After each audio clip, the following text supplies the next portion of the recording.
Bismillahirrahmanirrahim. Assalamualaikum warahmatullahi wabarakatuh. Halo anak-anak, jumpa lagi dengan Bu Nova di pelajaran tematik kelas 4. Hari ini kita akan belajar tema 6, subtema 3, pembelajaran 1 dan 2.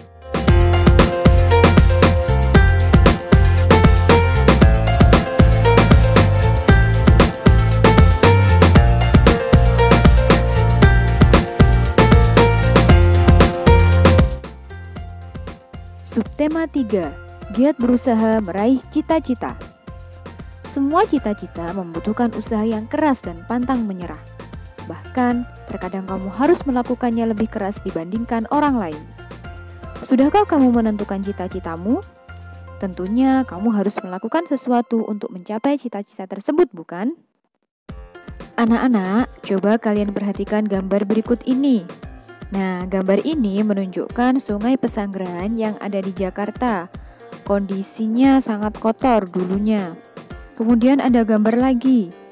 Nah, ini menunjukkan kondisi Sungai Pesanggerahan yang sekarang. Kalian bisa membandingkan kan? Nah, dahulu ternyata sungainya sangat kotor berlumpur. Sedangkan sekarang sungainya sudah bersih dan hijau di sekitarnya. Kira-kira apa ya yang terjadi? Ternyata anak-anak, sungai yang bersih itu adalah hasil dari perjuangan seorang yang sangat peduli dengan lingkungan di sana, yaitu Bang Idin.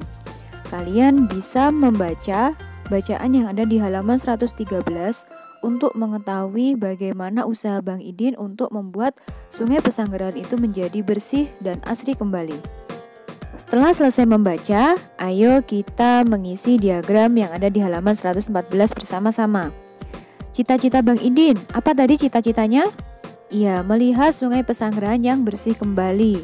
Kemudian untuk mewujudkan cita-citanya itu, Bang Idin juga memiliki beberapa halangan. Di antaranya, masyarakat banyak yang menentang karena kegiatan Bang Idin dianggap perusuh. Nah, kenapa masyarakat menganggap Bang Idin itu perusuh? Karena masyarakat tidak memahami tujuan dari kegiatan Bang Idin. Nah, bagaimana sikap Bang Idin?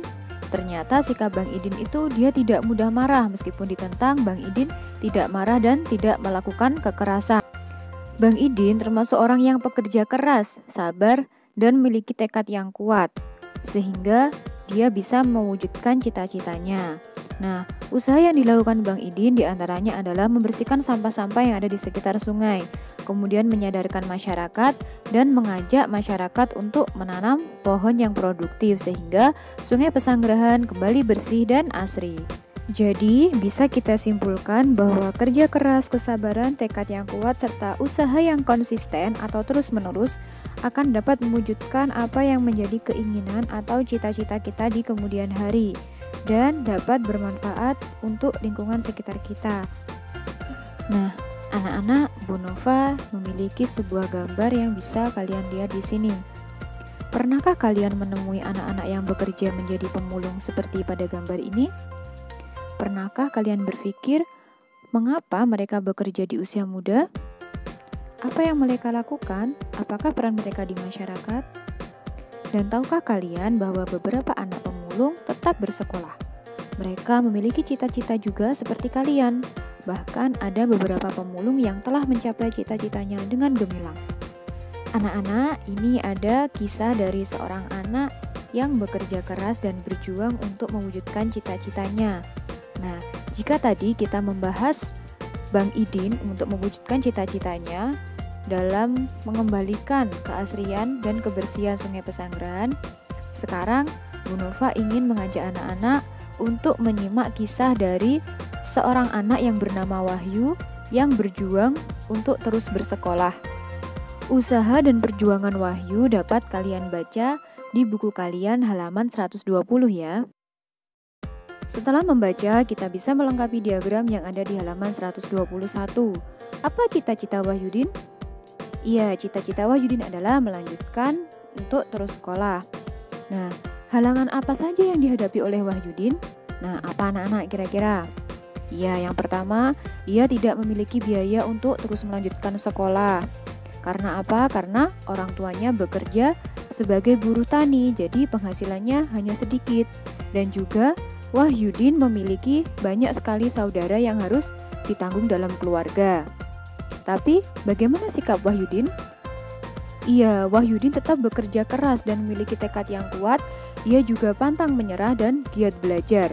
Hal ini terbukti Wahyudin tetap bisa bekerja, kemudian menjadi juara di sekolahnya. Usaha yang dilakukan Wahyudin untuk mewujudkan cita-citanya diantaranya adalah menjadi pemulung agar tetap mendapatkan uang untuk bisa bersekolah. Kemudian dia juga pernah menggembala kambing tetangganya. Dia juga menjual gorengan.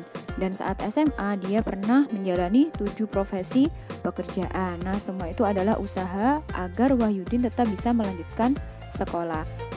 Selain itu, ada prestasi yang diraih oleh Wahyudin. Di antaranya adalah dia bisa terus bersekolah dan menjadi juara di sekolahnya meskipun sambil bekerja. Dia juga mendapatkan beasiswa untuk melanjutkan kuliahnya di ITB.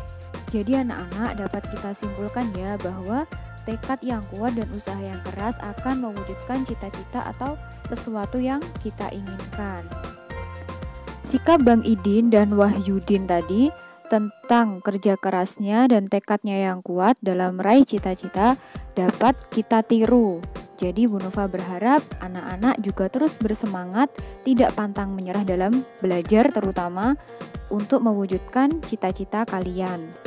Perjuangan untuk meraih cita-cita dari Bang Idin dan Wahyu dapat menginspirasi kita untuk menuliskan sebuah puisi. Nah, berikut ini di halaman 115 ada sebuah puisi yang berjudul Penjaga Alamku. Kalian bisa membaca di buku kalian masing-masing. Ini seperti perjuangan yang telah dilakukan oleh Bang Idin.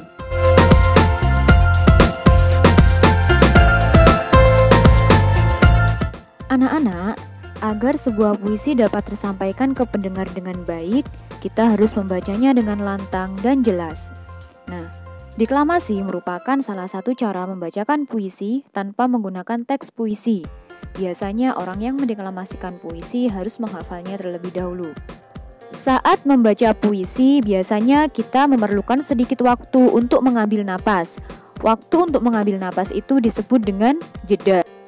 Berikut ini adalah beberapa tanda jeda yang biasa digunakan saat membaca puisi. 1 garis miring menunjukkan tanda untuk berhenti sejenak atau bernafas.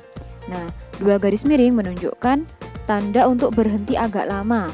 Sedangkan 3 garis miring menunjukkan berhenti yang sangat lama. Seperti contoh menentukan jeda berikut ini. Kau adalah para penyelamat negeri.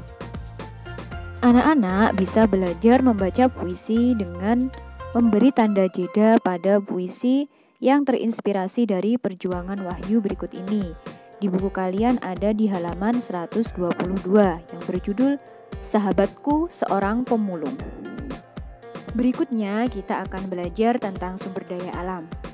Anak-anak, Indonesia memiliki berbagai sumber daya alam yang dapat memenuhi kebutuhan hidup seluruh warga penduduknya.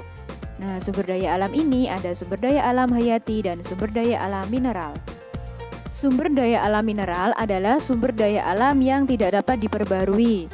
Jenis sumber daya alam ini memerlukan waktu yang sangat lama dalam pembentukannya. Waktunya tidak sebanding dengan cepatnya ketika kita menggunakan untuk kebutuhan hidup. Nah, sumber daya alam mineral ini bisa berupa batuan dan bisa berupa bahan tambang. Batuan contohnya adalah pasir, tanah liat, semen. Kemudian untuk bahan tambang contohnya emas, besi, batu bara, dan minyak bumi. Sumber daya alam hayati berupa tumbuhan dan hewan yang biasanya menjadi sumber makanan untuk manusia. Selain itu, tumbuhan dan hewan juga berperan untuk menjaga keseimbangan alam. Bencana alam yang terjadi merupakan akibat dari keseimbangan alam yang terganggu.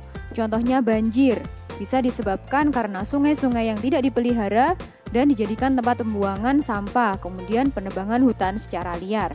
Nah, ini bisa menyebabkan kerugian yang sangat besar bagi manusia maupun makhluk hidup yang lainnya. Terkait dengan hewan dan tumbuhan, di Indonesia sendiri banyak jenis hewan dan tumbuhan asli Indonesia yang berada di ambang kepunahan, bahkan beberapa sudah punah. Nah, Indonesia melakukan beberapa cara untuk melestarikan makhluk hidup tersebut.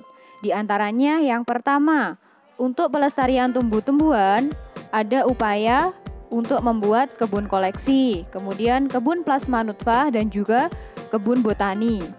Nah, untuk pelestarian pada hewan, cara-cara yang dilakukan adalah menangkar hewan langka dengan cara mengisolasi, kemudian mengambil telur-telur hewan yang dibantu untuk menetaskannya, memindahkan hewan langka ke tempat yang lebih cocok, kemudian membuat undang-undang untuk perburuan liar, dan menindak tegas para pelanggar dengan memberikan sanksi hukum sesuai hukum yang berlaku.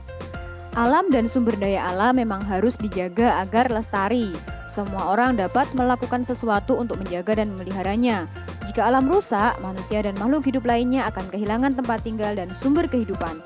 Oleh karena itu, manusia harus berusaha menjaganya. Salah satunya adalah dengan mengkampanyekan usaha sederhana memelihara lingkungan melalui poster.